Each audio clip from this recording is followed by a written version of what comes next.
We continue now at the top of Daf Ches Amud Aleph Meseches Avodah Zara. This is Avodah Zara Daf 8a. On the previous Amud there was a machlokas tanoim. Should a person first ask for his needs and then daven, or should he daven first and then ask for his needs? Rabbi Yoshua says that the person should daven first and then ask for his needs, and Rabbi Eliezer says the opposite. And the Gemara now says that the machlokas between Rabbi Yoshua and Rabbi Eliezer really revolves around whether we learn from Moshe Rabbeinu. Because Moshe Rabbeinu first, he was Mishabeach HaKadosh Baruch Hu, he said Shevach, he said praises of HaKadosh Baruch Hu, and then he asked for what he needed. And so the Gemara now continues and explains Rabbi Yoshua Savar. So Rabbi Yoshua holds Yalfinan mi Moshe, we should learn from Moshe Rabbeinu. Rabbi Eliezer Savar, and Rabbi Eliezer holds Lo Yalfinan mi Moshe, we do not learn from Moshe Rabbeinu. Shani Moshe derav Guvre, because Moshe Rabbeinu is different, because he was great. We'll see Rashi in a moment.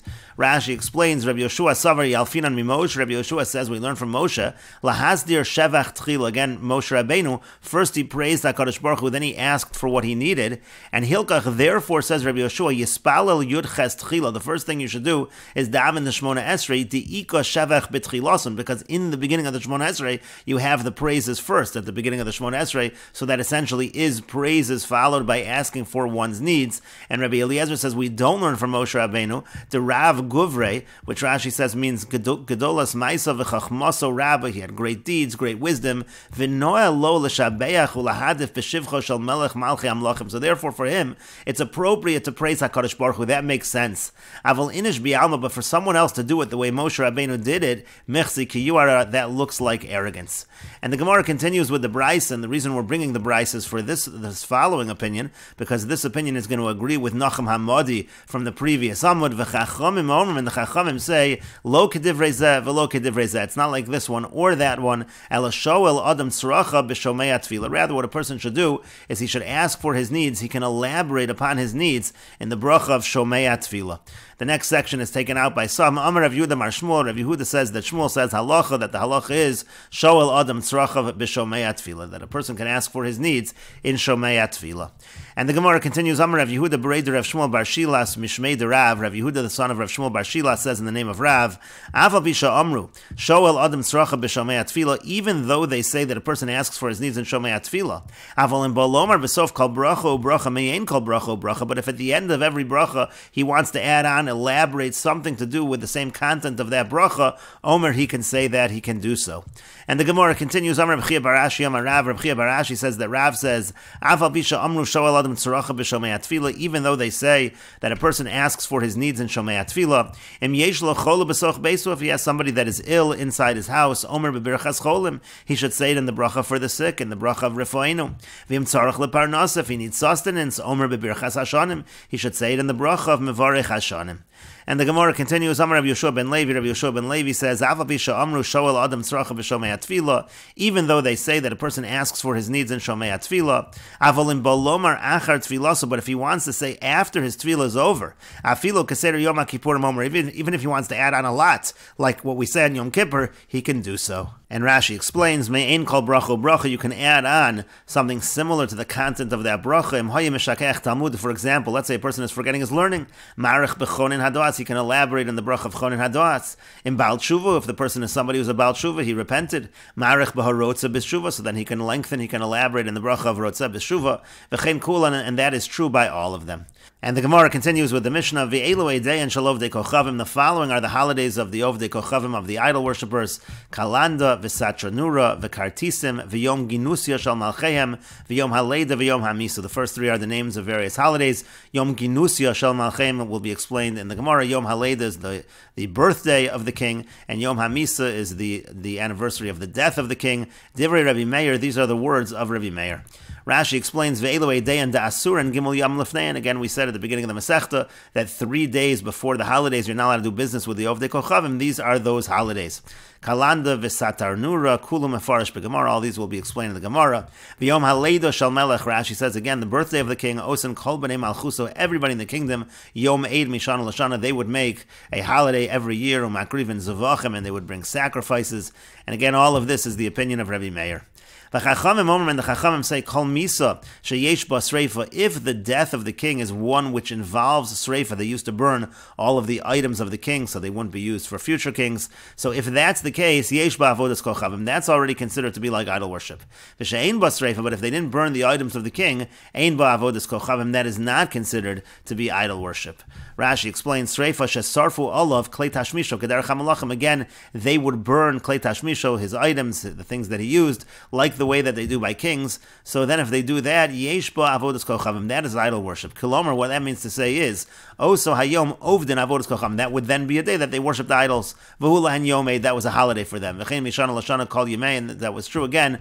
It would be from every single year, that would be true, Kol Yemei Beno, all of the days of his son. And the Bach over here notes that some take out Kol Yemei Beno, and instead of Kol Yemei Beno, it's Kol Yemei Bechiso, all of the days over the crying of his death. And Rashi continues and again notes, all of the holidays we're listing over here, these are important holidays, and therefore even 3 days before the holiday, one is not able to do business with the Ovid Kochavim. And the Mishnah continues, Avol Yom Teglachas Zekano V'lu Riso, but the day that he shaves his beard, and blue riso is the hair that they would grow on the back of their head, V'yom Sha'olabo Min Hayom, or let's say the day that the person came up from the sea, V'yom Shayotzmi Beisu Asurin, or let's say the day that the person left prison. And Rashi explains, Avol Yom Teglachas Zekano She'ein Zman Kavua L'Ravim. The way Rashi understands this line in the Mishnah is, we're not talking about something for the public. Ela Kol Echad V'yachad K'shemagaleach Osa Yomei, it was when each individual would have this haircut, he would make a holiday. Another way to learn the Mishnah is Yom Teglachas Zekano is still referring to the kings. Rashi doesn't seem to learn that way. Rashi is learning, we're talking here already about individuals, and blue riso, that's the hair at the back of the head. A lot of times when they used to get haircuts, they would leave hair growing in the back. In that part, they would only shave every year. And again, the day that they would shave that would be a personal holiday. And again, as it said over here also, V'yom Sha'olam Min Hayom, let's say he came back from the sea, Makriv Zevachim La'avodas Kochav Mal Davar Shenitzel, that was considered dangerous, so he brought sacrifices because he was saved. And again, similar to Yotzami Beiso Asurin, when he leaves prison, the same basic idea. Uv'chol Hanoch Eino Aser Ela Osa Hayom. Says Rashi, in all of these, it's only Aser on that day to do business with this person. V'lo Lefana V'lo Li'achrav, not before that and not after that. Lo Chashivi Kulihai, these are not such important holidays. And the Mishnah continues, V'yovid Kochavim Sha'asa Mishta Livno, let's say an Ovid Kochavim makes a banquet for his son who got married. Eino Aser Ela Oso Hayom, it's only Aser on that day. V'yoso Ish Belvad, and only for that particular individual. And we will note over here that the Bach does take out this line of Yovid Kochavim Sha'asa Mishta Livno. If an Ovid Kochavim makes a banquet for his son, he takes out that line. In any case, again, the point over here is the last cases in the Mishnah are minor holidays, and therefore the Isser is only going to be on that particular day for that particular individual. And the Gemara says, Amar Rav Chanan bar Rava, Rav Chanan bar Rava says, Kalanda ches yamim achar tkufa, Kalanda, which is the first holiday mentioned in the Mishnah, that's 8 days after the winter solstice, and Satarnura ches yamim lifnei tkufa, and the holiday of Satarnura, that is 8 days before the winter solstice. That's essentially the shortest day of the year, is the tkufa, so we're talking 8 days after, and we're talking 8 days before. And the Gemara says, V'simanach, now the way to remember this is Achor v'Kadam Tzarasani. In this pasuk, the word Achor comes before Kadam, so after comes before, and so therefore Kalanda, which is the earlier holiday mentioned, is the one that's after the Tkufa. That's the point of the Gemara over here. And the Gemara continues, Tanu Rabbanon, the rabbis taught, Lefi Shara Adam Harishon Yom Shemismayit V'Holich. What happened was as follows. Adam Harishon saw that the days were getting shorter. It was the winter time. Amar, he said, Oy li, woe is to me, Shema B'Shvil Shasarachni, maybe because I sinned, Olam Chashach Ba'adi, maybe that's why the world is getting darker, V'chozer L'Tov Avo, and it's returning to its state of Tov Avo, to the astonishing emptiness. V'zui Misa Sheniknasa Alai Min HaShamayim, maybe this is the death that the punishment has come to me from heaven. So Amad v'yashav ches yamim b'tainis, so he went and he fasted 8 days in fasting, over tefillah and davening. And kevan sharat kufas teves, once he saw that the solstice came, the winter solstice, v'ra yom shemarach v'olech, and he saw that the days were getting longer. Amar, he said, minhago shalolam, this apparently is just the natural way of the world. Halach v'yasa shmona yamim tovim, so he went in and he made an 8-day holiday. Lashana acheres, and then the next year, asan la'elu ula elu yamim tovim, he made the 8 days before and the 8 days after, he made that into a holiday. Hu kavam l'shem shamayim. Now he made these holidays, it was for HaKadosh Baruch Hu. However, v'heim kavam l'shem avodas kochavim, but then the idol worshippers, they converted these holidays into holidays for the avodas kochavim. And the Gemara says, B'shlam l'man damar b'tishrei nivra olam. Now this all makes sense according to the one who says that the world was created in Tishrei. Yom azutei chaza, yom arichei akati lo chaza, because Adam Harishon, he had not been around so long, so he saw some short days, he never saw the longer days. El l'man damar b'nisan nivra olam, but if he was created already in Nisan, so hachaza le yom azutei v'yom arichei. Hasn't he seen short days and longer days? Because he sees in the summer, he sees that the days are getting longer and longer, and then they're getting shorter and shorter. And the Gemara says to that, well, that's true, but he never saw such short days like this, and that's why he was concerned. And the Gemara continues, Tanu Rabban, and the rabbis taught, Yom Shenivra Bo Adam Harishon, on the day that Adam Harishon was created, Kevan Shashaka Olav Chama, when the sun was setting, Amar, he said, Oili, woe is to me, Shevishvil Shasarachti, Olam Chashach Badi, because I sin, the world is getting dark, V'yachzer Olam Latov Avo, and the world is returning to its state of Tov Avo, V'zui Misa Sheniknasa Alai Min HaShamayim, and this is the death, the punishment that's coming to me from heaven. Hayayoshe B'tainis Uvocha Kol Alayla, he said, and he was fasting and crying all night, V'chava Bocha Kenegdo, and Chava was crying with him. But when the dawn came, Amar, he said, Minhago Shalolam, this is the way of the world. Hu Amad v'hikrav shor shekarnav kodmin leparsosav, and so he got up and he offered as a sacrifice a shore, which karnav kodmin leparsosav, we'll see Rashi in a moment, but essentially it means the shore of creation, which was created in a mature state. Shenemar, as it says in the pasuk, Vatita v'lashem mishor par makrin mafris, and so we learn out from that pasuk. We'll see Rashi in a moment on this as well. And the Gemara continues, V'yamar Rav Yehuda Mar Shmuel, and Rav Yehuda says that Shmuel says, Shor shehikra of Adam Harishon, the shore that Adam Harishon brought, Keren Achas, Haisalo b'mitzvah, had one horn on its forehead. Shenemar, as it says, Vatita v'lashem mishor par makrin mafris, makrin tarti mashma. The Gemara immediately asks, what do you mean? The word makrin, that doesn't sound like it's talking about one horn, it actually is plural, it sounds like two horns. And the Gemara says, Amar of Nachmar Yitzchak says, Mi Keren Ksiv, it's written without the yud, so it looks like Keren, it looks like it's just one horn. And Rashi explains, Shekarnosav kodmas leparsosav, again, the horns precede the hooves. The Yamar Mar, the master said, Kol ma'isa bereshus bekomasa nivru. Everything that was created at the time of bereshus, it was created standing up, mature.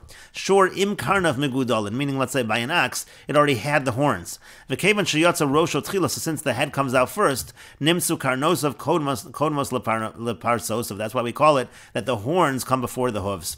And the pasuk says, V'titav l'Hashem mishor par, Amar David, V'titav l'Hashem tfilasi mishor shebeyom shahaya shor, d'hainu osa yom shanolad. David is saying that my tefillah should be accepted more than the shore, which on the day it was a shore, which is the day it was born, it's called a shore. K'dechsiv shor o kesef, haray also v'nigmar kipar, but it was already mature like a par. A par is only called shehu ben gimel, it has to be 3 years old, meaning shafilah mikarnav lo chaser, it's not even missing its horns. And so again, the idea is, you see that we're talking about the shore of creation, which was mature at the time of creation. And the Gemara continues, Boy Rav Masna, the Mesorah Hashas says it should be Boy Rav Masna. Rav Masna asks the following question.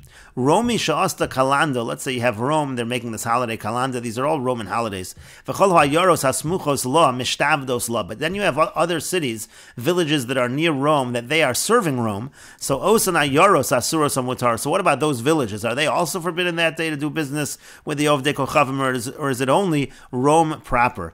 Rashi here explains, Romi Sha'asta Kalanda, Tiknu Oso Yom Lahakrav Zvachim. Again, that was the day that they brought their sacrifices.